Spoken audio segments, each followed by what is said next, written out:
Ikaw na lang ba palagi ang humahabol sa kanya? Dahil sa sobrang mahal na mahal mo siya, kaya ikaw ay habol na habol sa partner mo.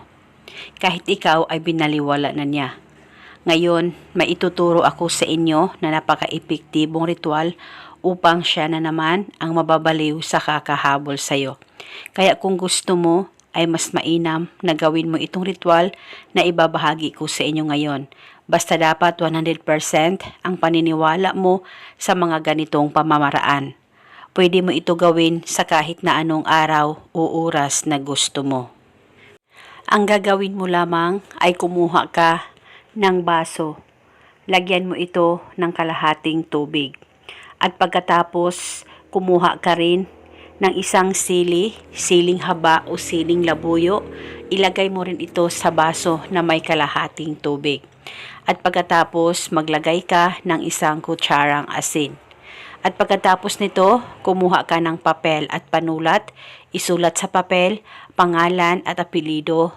Ikaw na naman ang mababaliw sa kakahabol sa akin ngayon. Isulat mo lamang ito ng 3 beses.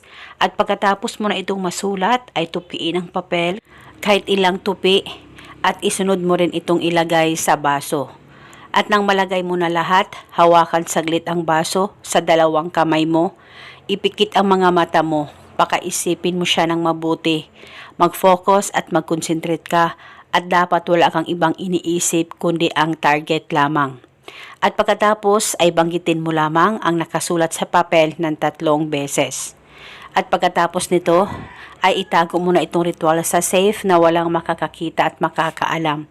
Pwedeng takpan at pwedeng hindi, depende po sa inyo. Basta itago ito hanggang 7 araw.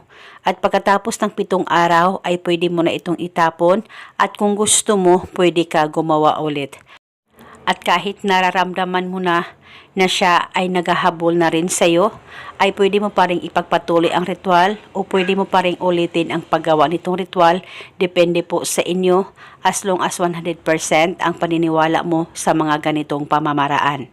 At eto muna sa ngayon, pagkatapos mong mapanood ang video na ito, huwag kalimutang mag-comment sa ibaba, I claim it.